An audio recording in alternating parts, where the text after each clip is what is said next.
영화 서울의 봄이 흥행하면서 12.12 사태로 전사한 한 군인이 다시 조명받고 있습니다. 당시 23세 나이로 전역을 3개월 앞둔 고 정선엽 병장인데요. 정선엽 병장은 국방부 제50헌병 중대 소속으로 국방부 지하 B2 벙커를 지키다가 전사했습니다.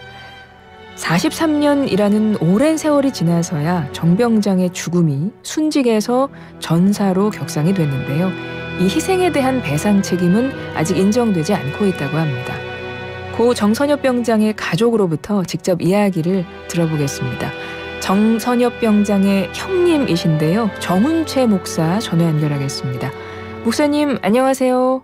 네, 안녕하세요. 정운채 목사입니다. 예, 지금 미얀마에 계신다고 들었는데요. 연결해 주셔서 고맙습니다. 네, 감사합니다. 예, 영화 서울의 봄 시사회도 다녀오셨다고 들었어요. 어떻게 영화 보시고 어떠셨어요? 네, 마침 귀국 개선 때여서 시사회 초대받아서 잘 봤습니다. 네. 이 영화 때문에 묻혀졌던 동생 사건이, 전사 사건이 많은 관심을 받게 돼서 너무 감사하게 생각을 합니다. 영화를 잘 봤습니다. 네. 이번에 영화가 화제가 되면서 정 병장이 졸업하지 못했던 조선대학교에서 명예졸업장 수여를 추진하겠다고 했는데요. 논의가 어떻게 진행되고 있는지 아시나요? 수여하기로 명예졸업장 수여하기 결정되었다고 그러고요. 네. 일정과 방법 등은 내부에 논의되는 것으로 알고 있는데요. 조선대학교 서울의 봄 촬영지에 정선엽 병장 조형물도 세워주시겠다고 합니다. 그렇죠. 이 학교가 당시에 영화 촬영장이기도 했군요. 예, 우리 형님도 지금 감회가 남다르실 것 같습니다. 무엇보다 이게 44년 전에 받으셨어야 될 졸업장인데 이번에 명예졸업장으로 받으시게 되는 거거든요. 가족분들에게도 의미가 클 것 같은데 어떠세요? 그렇죠. 이제 모교인 조선대학교가 정선엽 병장 전사를 명예로운 사건으로 인정한다는 것 아니겠습니까? 네. 그래서 저희 가족들에게 정말 많은 위로가 되고 조선대학교에 감사를 드리고 있습니다.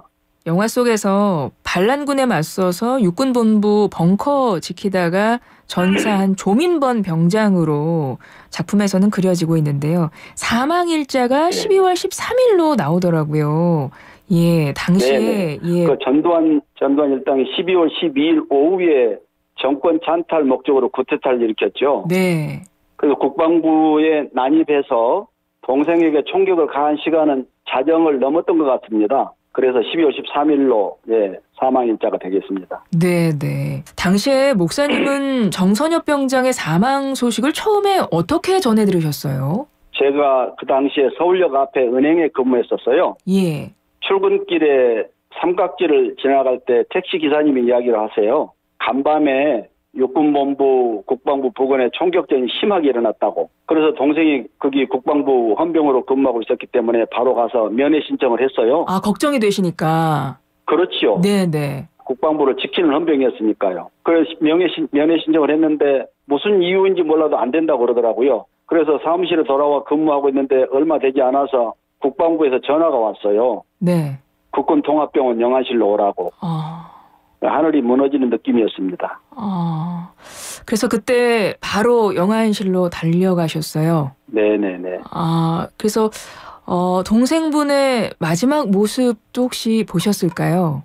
그 동생인 줄만 확인을 했고요. 예. 총상이나 그런 흔적 그런 상태를 확인할 정신도 없었습니다. 제가 제정신이 아니었기 때문에. 네. 그런 기억은 전혀 안 납니다. 동생만 확인했죠. 당시에 얼마나 많이 놀라고 황망하셨을까 저는 가늠조차 할 수가 없는데 전해지는 걸로 보면 당시에 4발의 총탄을 이제 맞았다고 이렇게 전해지고 있는데. 네, 저도 나중에 그 기록을 통해서 들었습니다. 네. 아니 그러면 당시에 동생분이 전역을 3개월 앞두고 있었고 갑자기 지금 돌아가시게 된 거잖아요.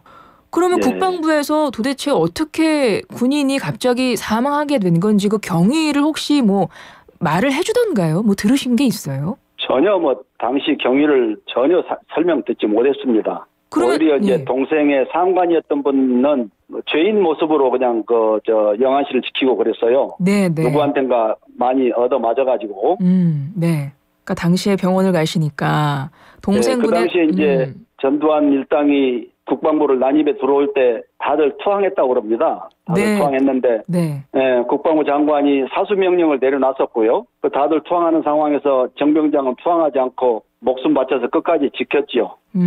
원래 이제 좀 정의로운 사람이었어요. 네, 원래 정의로운 네. 사람이었고 당시에는 뭐 패한 것 같았지만 지금 생각해보면 승리한 것 아니겠어요?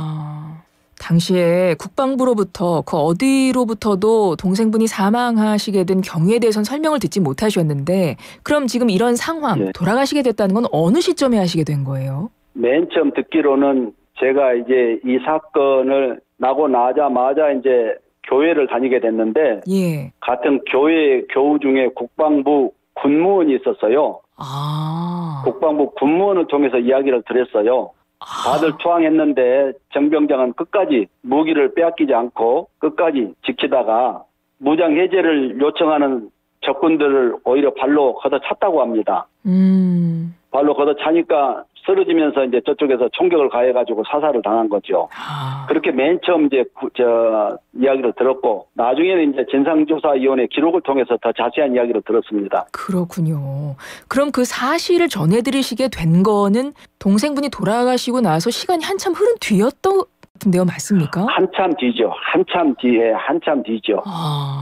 네. 그때까지 정확하게. 나중에 다 알았죠. 같은 교회 다니는 제 동생이었다는 걸 나중에 알게 된 거죠. 그렇군요. 전두환이 원수였죠. 저희 가족한테는. 그렇겠네요. 그러셨겠어요. 예.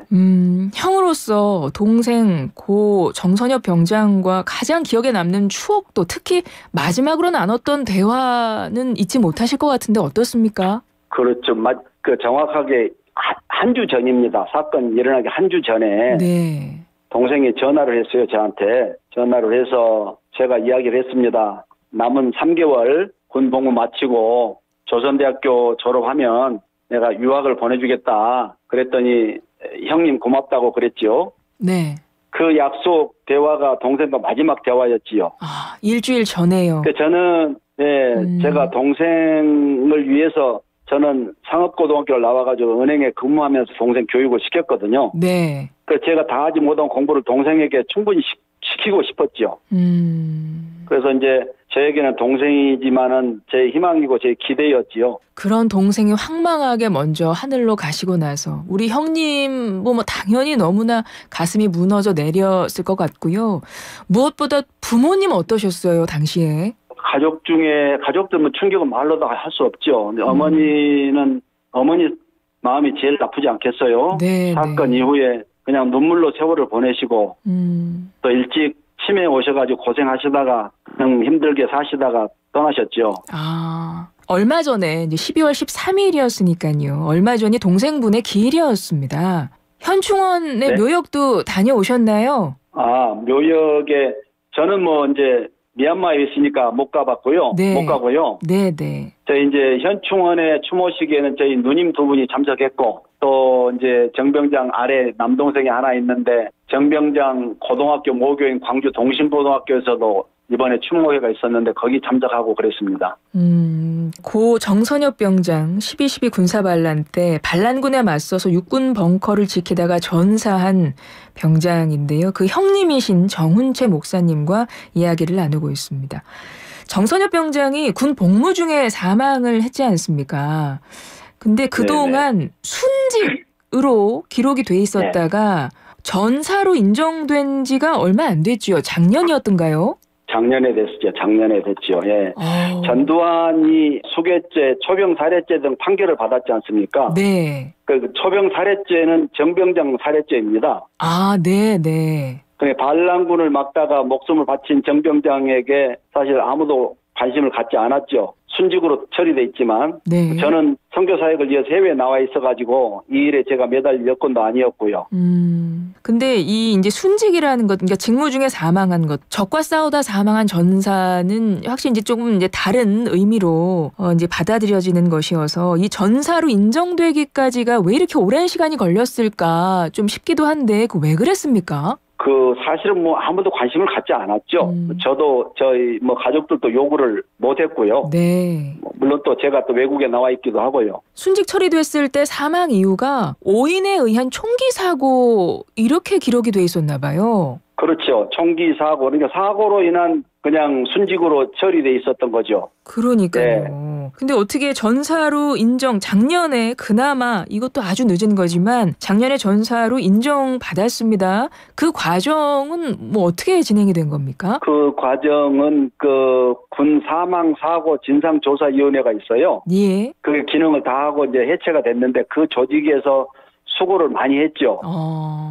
정선엽이 반란군 전두환 죄가 군사 반란이기 때문에 반란을 막다가 죽은 것은 전사가 아니냐 해서 군 사망사고 진상조사위원회에서 정정 요청을 해서 국방부에서 최종적으로 받아들였죠. 예. 그래서 이제 별로 영예롭지 못한 순직에서 더 명예로운 전사로 정정이 돼서 늦었지만 다행이죠. 네, 그렇죠. 육군본부 벙커 경계근무 서다가 전사한 정선엽 병장이 있고요.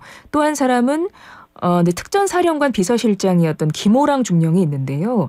고 김호랑 중령회 같은 경우에는 보국 훈장도 추서가 됐다고 하더라고요. 근데 정선엽 병장과는 조금 이 부분은 다른 점이 있네요. 그건 왜 그렇습니까? 저도 모르겠어요. 김호랑 소령이었는데 중령으로 추서도 됐고 보국 훈장도 추서가 주어졌는데요. 정선엽 병장은 뭐 글쎄요. 계급이 사병이어서 그러는지 어쨌든 뭐 저희 가족에서 요구를 안 해서 그럴 수도 있죠. 네. 그렇군요. 최근에 국가 상대로 소송도 제기하셨다고 들었습니다. 어떤 소송인가요? 네. 그 순직에 따른 보상과 전사에 따른 보상은 달라야 되지 않겠습니까? 네. 그 43년 동안 국가가 전사가 아니라 순직이라고 진실을 은폐했다고 봅니다. 고의가 아니었다라도 말입니다. 네. 그래서 명예로운 전사를 사고로 인한 순직으로 기록해뒀던 것이죠. 그것은 43년 동안 고인과 유족들에게 명예를 실추시킨 것이죠. 그래서 국가에 손해배상 소송을 제기하게 되었습니다. 근데 국방부에서는 전사자 배상이 있어서 별도 위자료는 이중배상 금지 원칙에 위배된다. 뭐 이렇게 밝히고 있는 것 같아요. 이 입장에 대해서는 어떻게 생각하세요? 글쎄요. 부모님 생존해 계신 동안에는 순직에 따른 유족연금이 조금 있었습니다. 네. 그것이 전사자 배상금하고는 같을 수는 없죠. 그렇지요. 네, 그때 당시 전사자로 제대로 처리됐다면 그런 처우가 될 수가 없죠. 영화 서울의 봄이 흥행하면서 전 국민적인 관심이 높아지고 있고 더불어서 이렇게 정의에 맞서다가 희생된 분들에 대해서 사실 이제 와서 관심을 갖게 된 게 아닌가 싶어서 사실은 저 스스로도 죄송한 마음이 들어요, 목사님. 끝으로 우리 국민들이 동생분이신 정선엽 병장의 죽음을 어떻게 기억해 주었으면 좋겠다, 좀 이렇게 바라시는 거 있으실까요? 국가가 어려움에 처했을 때 군인은 생명을 바치는 것이 사명입니다. 반란군들이 국방부를 쳐들어올 때 모두 투항할 수밖에 없었던 상황에서 정선엽 병장은 그 사명을 다했습니다. 정선엽 병장 전사 사건은 어떻게 보면 우리나라 국가 안보 국방의 자산이라고 생각합니다. 이 사건이 무형의 자산이죠. 잘 기록하고 시야하고 고양해야 된다고 봅니다. 그것이 국민 교육에도 유익하고 국익에도 도움이 된다고 생각을 하거든요.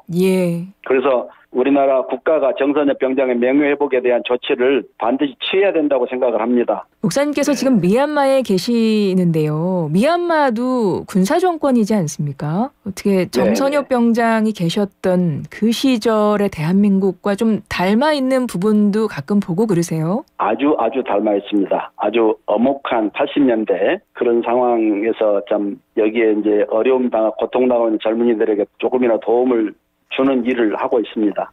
지금까지 12.12 사태 때 반란군에 맞서다 전사한 고 정선엽 병장의 형님이십니다. 정운채 목사님과 이야기 나눴는데요. 멀리 미얀마에서 연결해 주셨어요. 목사님, 오늘 말씀 감사합니다. 감사합니다. 예.